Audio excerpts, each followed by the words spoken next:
제가 기도하고 성경 읽기 시간 갖도록 하겠습니다.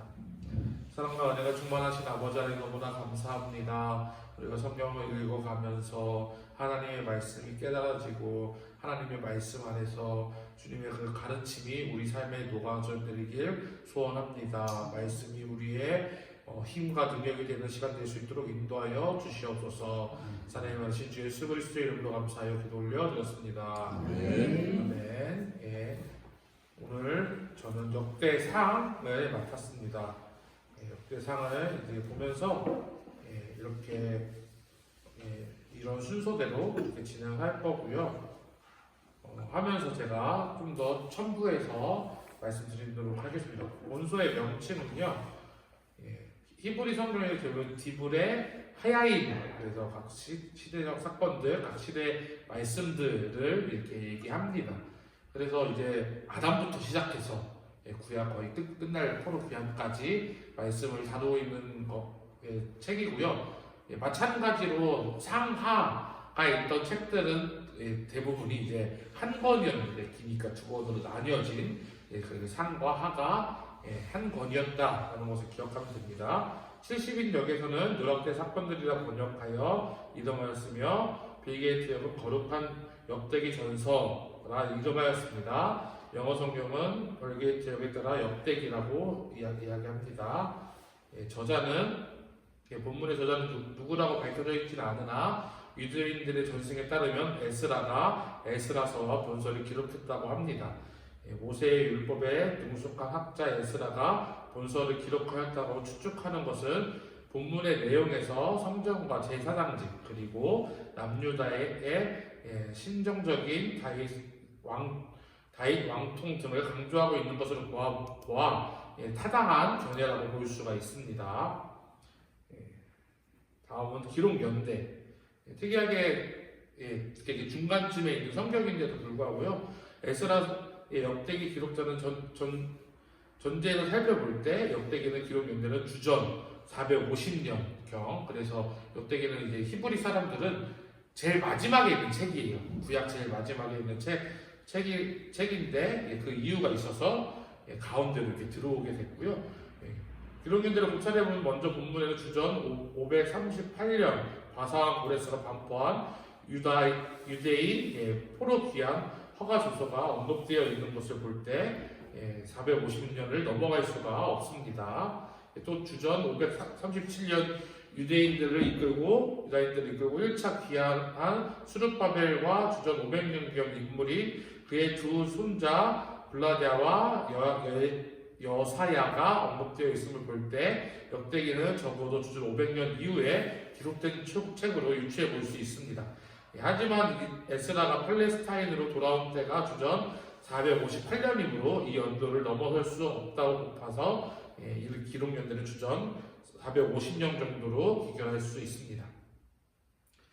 배경은요, 사무엘서와 열왕기가 이스라엘의 역사를 주로 정치적인 측면에서 다루고 있는 반면 역대기는 주로 유다의 역사를 종교적인 측면에서 백성들과 왕을 중심으로 서술하고 있습니다. 또 시기적으로 역대상은 사무엘서와 역대하는 열왕기와 비슷한 시기를 다루고 있고요. 특징으로는 사무엘과 열왕기에서는 북이스라엘과 남유다 왕국 모두 역사를 취급하고 있지만 역대기에서는 남유다 왕국에 대해서만 취급하고 있으며 왕들의 전쟁보다는 성전의 의식에 관심을 더 쏟고 있습니다. 즉 역대기는 영적인 관점에서 역사적 사실을 기록하고 있다고 볼 수 있습니다. 또 하나의 특징은 이제 다윗 왕에 대해서 이렇게 쓸 때 다른 책들은 이제 다윗 왕의 과오, 안 좋은 점들을 가감없이 기록한 반면 역대기는 그러한 이제 부정적인 측면을 많이 거의 대부분을 제하고 썼던 책이라고 또 볼 수가 있어요. 목적은 역대기서는 제사장의 입장에서 신정체제의 재건을 촉구하기 위해서 역사를 서술하고 있어요.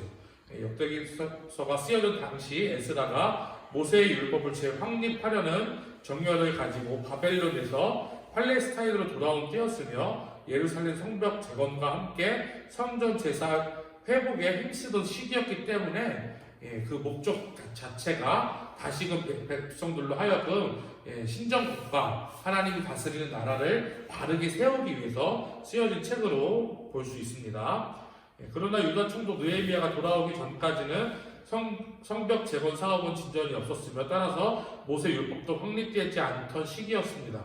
그러므로 이와 같은 상황 하에서 역대기 저자는 신정체제의 재건을 촉구하기 위해 이 책을 기술하였다고 볼 수 있습니다. 그리고 본서의 저자는 여호와를 경외하였던 율왕들의 영광을 부과시킴으로써 다시금 유대인들에게 하나님의 통치에 대한 기대와 희망을 불어주고 있습니다. 구조는 전반부 1장에서 8장까지 왕국 건설 중심적 역할을 담당한 유다, 베냐민 지파를 중심적으로 아담부터 다윗까지 족보를 기록하고 있고요. 그리고 그 후에 바벨론 포로 후 예루살렘 성에 거하는 자들의 족보를 다루고 있고요. 후반부에는 사울왕의 몰락과 하나님과의 언약에 기초하여 영토를 확장하고 예루살렘 성전의 건축을 준비하여 레인의 기강을 바로잡았던 다윗의 통치 시대와 그의 죽음까지를 기록하고 있습니다. 내용으로는 역대상은 사무엘라 이야기에 대한 하나님의 주석이고요. 역대상은 저자는 다윗이 성전 건축을 준비한 것에 대해서 쓰기 시작했으며 이후는 솔로몬이 쉽게 했을 것이라는 내용을 담고 있습니다. 왕국의 주요 인물들을 불러 여러 조직을 구성한 것에 대한 것도 역시 많은 부분을 차지하고 있습니다. 마지막으로 교훈인데요. 역사적인 교훈으로는 본서는 사울에서 고레스에 이르는 제사장 직인 예배의 기록으로 유다 제사장의 종교적인 역사를 통하여 신정체제의 재건을 촉구하기 위해서 기록했다. 다시 하나님의 나라, 하나님이 다스리는 나라를 촉구하기 위해서 기록했다고 볼 수 있고요. 교리적인 교훈으론 본서의 예루살렘 성전 중심인 유다 왕국의 역사를 통하여 하나님은 그의 백성과 맺으신 약속에 신실하시다는 것과 하나님의 말씀의 능력, 성도의 생활에서 기본적이고 중심이 되는 예배의 역할들을 보여주고 있습니다. 마지막으로 기독교적 교훈은 본서는 메시아가 오시게 될 다윗의 계열의 왕과 후손들에 대한 명백한 기록이 있으며 성전의 무형론적인 의미에 대해서 매우 중요한 증언이 기록되어 있다고 볼 수 있습니다. 그래서 여기까지 역대상에 대해서 마치고요. 결국에는 역대상의 기록 연대는 포로 귀환 후 하나님의 나라를 바르게 세우고자 했던 에스라가 아닐 수도 있지만 에스라가 썼다고 해서 기록이 없으니까 그 시대에 쓰여졌던 책이고 결국에는 다시 하나님께로 돌아가자, 우리가 하나님을 믿으면서 나아가자라는 목적으로 쓰여진 책이라고 볼 수가 있습니다. 우리가 역사를 돌아보잖아요. 제가 이 역대상을 준비하면서 딱 궁금해갖고 찾아본 게 이제 예수님 승천하시고 다음 역사들이 어떻게 됐지? 또 친구랑 얘기하면서 그런 종교적 역사 우리가 어떻게 지내왔지 하는 것들을 찾아보면서 참 재밌는 부분들이 많더라고요. 지금 우리나라에서 어떻게 보면 정치적 혼란기, 경제적 혼란기에 우리가 역사를 잊어서는 안 된다. 그 역사가 반복되고 우리가 역사를 바르게 세워가려면 역사를 바르게 알고 거기에 대한 준비가 되어 있어야 되는 건데 우리는 어렵고 힘든 시기라고 손 놓고 있으면 안 된다. 그때 역대기 저자는 어떤 것을 제안하느냐, 다시금 하나님의 나라, 하나님이 다스리는 국가 이것으로 돌아가자라고 이렇게 제안을 하고 있고요. 그렇게 돌아갔을 때 결국에는 수르바벨 성전도 재건이 되고 이스라엘 백성들이 다시금 모여서 이스라엘 땅을 회복하고 포로기에서 그들의 하나님을 모시면서 살아가는 것을 볼 수 있을 때 우리도 세상의 방법, 우리가 사실 어떤 것을 준비한다고 해서 우리가 격분한다고 해서 정치가 변하지 않고요. 우리가 피켓으로 나간다고 해서 정치가 변하지 않고요. 그런데 우리가 정치와 이 나라를 변화시킬 수 있는 건 하나님 앞에 돌아오고 기도할 때 우리가 변화시킬 수 있을 거라는 믿음이 생기는 그러한 시간이었습니다. 우리가 역대상을 읽으시면서 하나님 나라를 바르게 세워가는 우리 되기를 소망합니다.